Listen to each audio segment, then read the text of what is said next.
Yes, mambo ni aje, mambo ni vipi ewe mwana PMTV. Karibu kwenye updates za kimichezo ambazo sisi bwana kwa muda huu tumeamua kudili na rekodi ambazo klabu ya Simba imeweza kuziweka hapo jana baada ya kuweza kutoa kombe la Muungano dhidi ya mtani wao wa jadi, hapa nikiwa namzungumzia Young Africans. Sasa bwana, tunafahamu kwamba klabu ya Young Africans ilikuwa imemfunga klabu ya Simba mara 6 mtawalia, huku mechi ya 7 ikiwa ni draw ambayo ilifanyika kule visiwani Zanzibar, na Simba wakiwa wanadai kwamba goli lao lilikataliwa. Lakini jana kwenye dimba lile ambalo goli la Simba lilikataliwa, klabu ya Simba ilifanikiwa kupata bao dakika za jioni kabisa, ikiwa ni dakika ya 123, goli likiwekwa kimiani na Selemani Gomez baada ya mkwaju wa penalty ambayo alichezewa Raf ama Faulo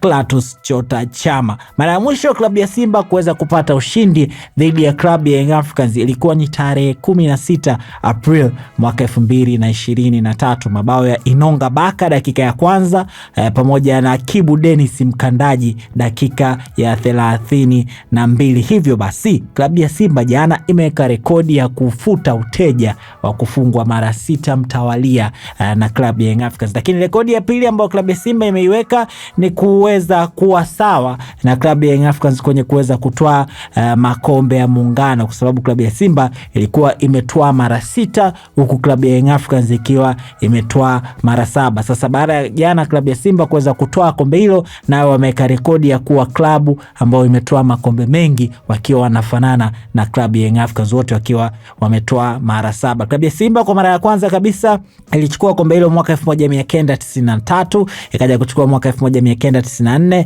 ikaja kuchukua 95, ikaja kuchukua mwaka 2001, ikaja kuchukua mwaka 2002, lakini ikaja kuchukua mwaka 2024, lakini mwaka 2026 pia wakiwa wameweka rekodi ya kutoa hivyo kuwa sawa na klabu ya Young Africans ambao wao kwa mara ya kwanza kabisa walitoa mwaka 1983, wakaja kutoa mwaka 1987, lakini wakaja kutoa tena mwaka 1991, wakaja kuchukua mwaka 1996, bila kusahau ile ya 97, mwaka 2000, lakini na mwaka 2025. Na hizo ndio rekodi ambazo klabu ya Simba imeziweka jana baada ya kuweza kumfunga mtani wao wa jadi klabu ya Young Africans na kutoa kombe la Muungano huko visiwani Zanzibar. Lakini wewe pia unayo fursa ya kutushare na sisi kile ambacho ulikipitia baada ya jana kuona mnyama